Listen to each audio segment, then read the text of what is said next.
La teoría de los ciclos económicos nos lleva un poquito a realizar un análisis exhaustivo de las políticas macroeconómicas que va naturalmente implementando el Estado. Parte de una premisa fundamental que es la de conceder la prioridad al control de las principales variables macroeconómicas. ¿Cuáles son estas? Repasemos un poquito la inflación, la tasa de desempleo o la pobreza también, déficit habitacional, déficit fiscal, buscar el superávit, los gastos públicos, el Producto Interno Bruto. Y naturalmente, a lo largo del tiempo, lo importante es que la economía se vuelva predecible, es decir, que los niveles de producción sean constantes y no oscilen tanto año a año. Y que, en definitiva, la tasa de inflación esté controlada, la tasa de desempleo sea relativamente baja, o sea, que hayan empleos garantizados y que haya un flujo monetario incesante dentro de la economía, ¿sí? Eso es un poquito lo que Keynes propone, que a diferencia del modelo absoluto del libre mercado, lo que hace Keynes es un poquito trasladar ese modelo de libre mercado a la economía ya del siglo XX y ejercer un dominio o un control moderado. Es decir, que el Estado logre regular la actividad económica, logre controlar la oferta monetaria a través de su Banco Central, logre generar un sistema impositivo justo, equilibrado, un nivel de recaudación impositiva que supere los gastos públicos, y garantizar el libre tránsito, la libre circulación de dinero, y que año a año esto permita que la clase empresarial se anime a invertir. No es fácil.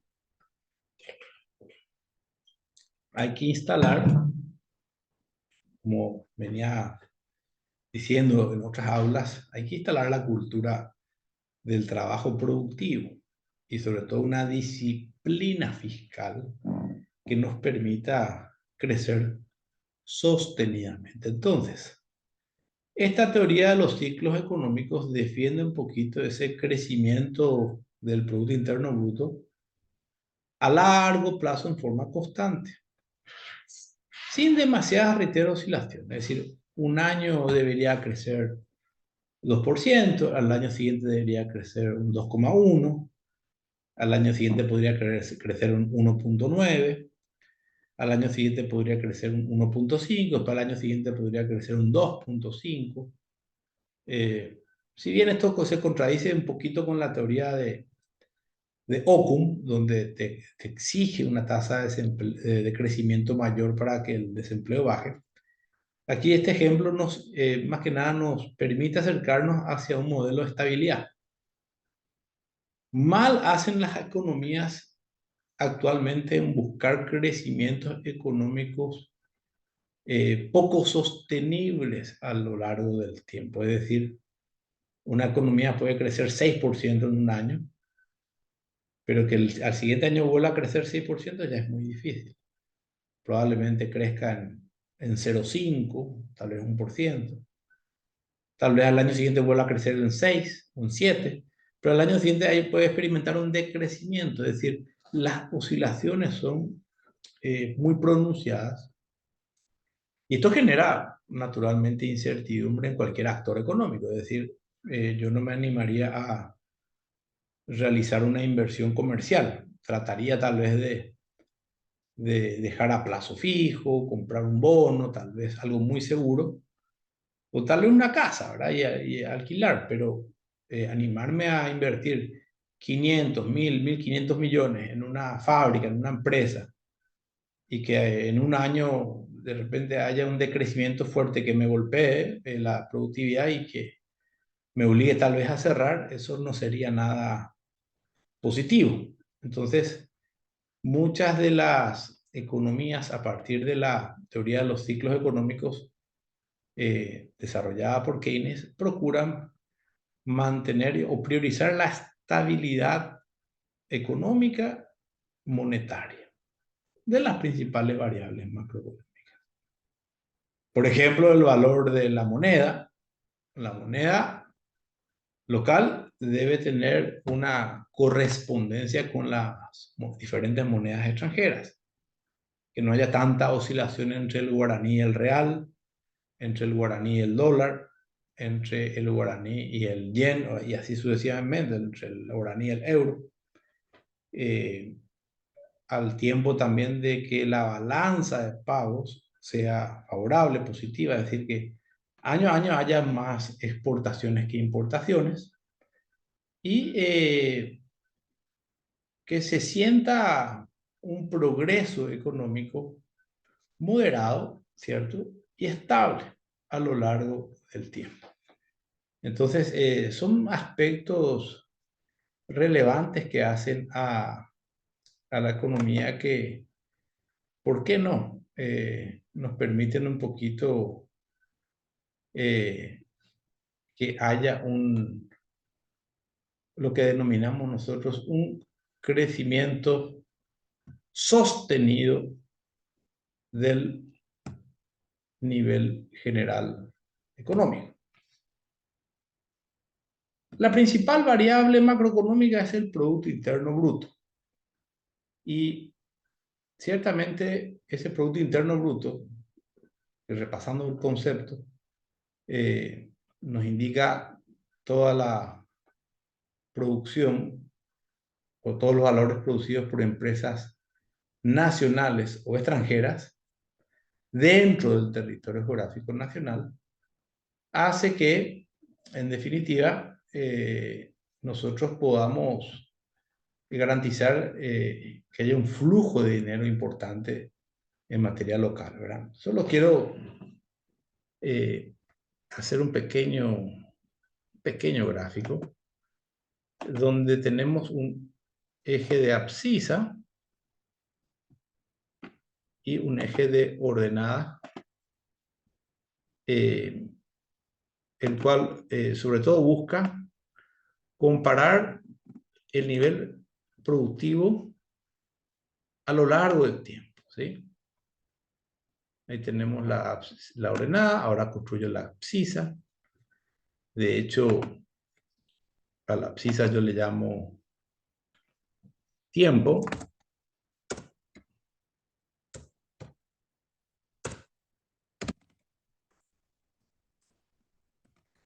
Medio en años. Y a la ordenada yo le llamo PIB.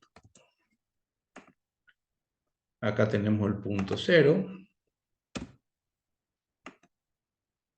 Y es cierto, yo lo que quisiera es un poquito que se logre entender que el PIB puede crecer extraordinariamente, pero no necesariamente eso va a ser bueno. Acá hago un ejemplo rápidamente de una economía que no experimenta un buen pasar a lo largo del tiempo. Es decir, si el crecimiento del PIB aumenta año a año, después va cayendo. Después otra vez retoma y aumenta fuertemente. Después va cayendo y entra en una crisis, fíjense, una recesión. Después logra recuperarse.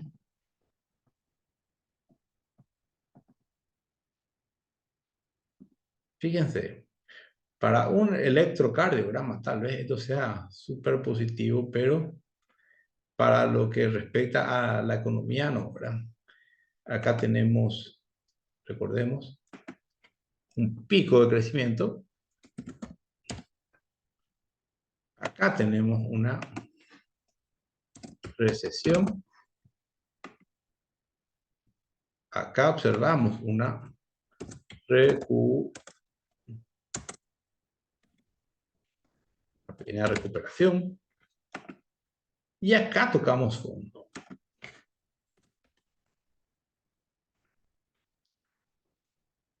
¿Cuál es lo ideal? Fíjense que, y hago un poco una muestra aquí rápidamente, que hayan tantas oscilaciones, lo que hace es que las inversiones se vayan perdiendo. Es decir, en estos periodos de recesión se genera una inestabilidad, un desempleo, pobreza, violencia, marchas, cierre de rutas, crisis política. Y en estos periodos de recuperación, sí, vuelve la confianza. Pero después hay esta famosa incertidumbre que puede volver a caer y se vuelve inestable. En Latinoamérica es muy común ver estos gráficos de crecimiento del Producto Interno Bruto. Sin embargo, en países desarrollados, Alemania, Francia, Italia, normalmente las oscilaciones son sumamente horizontales y crecientes. De hecho, que podemos apreciar aquí rápidamente. Son oscilaciones continuas, profe. Exacto. Fíjense, es lo que, o sea, y esto se logra, y aquí viene un poco el análisis. Este tipo de oscilaciones, de esta manera, se logran con ayuda o sin ayuda del gobierno. Esa es la gran pregunta. O sea, el gobierno puede llegar realmente a incidir para que el crecimiento del Producto Interno Bruto sea constante, estable. En la práctica sí, se ha dado fundamentalmente con políticas macroeconómicas estabilizadoras. Es decir, se van trabajando por segmentos, es decir, se da una mirada exhaustiva al índice de exportaciones de materias primas, ganadería, agro, todo lo que es soja, a lo que es el sector secundario, todo lo que es el sector industrial, por decir, construcción, caminos, carreteras, puentes, y si, por ejemplo, el nivel de inversión privada cesa en gran medida en materia de construcción, entonces al Estado no le queda otra que procurar realizar más inversiones públicas de manera a garantizar que el sector de la construcción esté empleado. Lo mismo pasa con el sector financiero, el ahorro y crédito, que ocurre cuando las tasas de intereses de crédito suben estrepitosamente y eso puede desincentivar la colocación. En estos tiempos, fíjense, cuando hay recesión, la tasa se vuelve mucho más cara porque es riesgoso prestar, se vuelve caro el crédito. Sin embargo, en este escenario no ocurre eso. En este escenario no ocurre eso. Las tasas de intereses se mantienen constantes, incluso las de ahorro. Entonces, pues claro, la política monetaria también ejerce su acción. El Banco Central, institución que depende naturalmente del Estado, si bien es autónoma o goza de una autonomía importante, el Banco Central no hace otra cosa que tomar medidas para, primero, garantizar el crédito, segundo, eventualmente apunta a tomar o a realizar lo que denominamos encaje legal, es decir, trata de retener depósitos o eventualmente bajar la tasa de encaje legal, tratar de que haya más liquidez, por así decirlo, o la famosa operación de redescuento que le auxilia, o es un préstamo que le hace el Banco Central a las entidades bancarias y financieras para colocar más créditos. O sea, cuando estamos entrando en recesión, es lo ideal que el Estado utilice parte de su reserva y trate de inyectar liquidez. E inclusive compra y venta de bonos o activos dentro del mercado bursátil. Eso dentro de la política monetaria. Dentro de la política fiscal lo que se procura es contener el gasto público, contener el déficit fiscal, que los niveles de recaudación permitan el sostenimiento del Estado y que naturalmente haya inversiones públicas. Lo que realmente no está bien, y ahí es una suerte de amenaza, cuando los sindicatos tal vez se vuelven demasiado fuertes y exigen permanentes aumentos salariales, eso genera inflación, o cuando el Banco Central necesariamente debe recurrir a imprimir dinero o a sobreendeudarse, caso hoy Argentina, para cubrir sus deudas, sus déficits. De ahí es que antes de que ocurra eso, ya hay que tomar las medidas. Este es un escenario ideal, reitero, este es un escenario ideal. Que de repente Paraguay un año haya crecido 6%, vamos a ser tapa de diario, pero si el año siguiente estamos en 0,3%, no nos sirve de mucho. En cambio, si nos mantenemos dentro del 2-3% y va subiendo incluso llegando al 3,5, 4, eso sí responde un poquito a una política macroeconómica eh, que apunta a la estabilidad.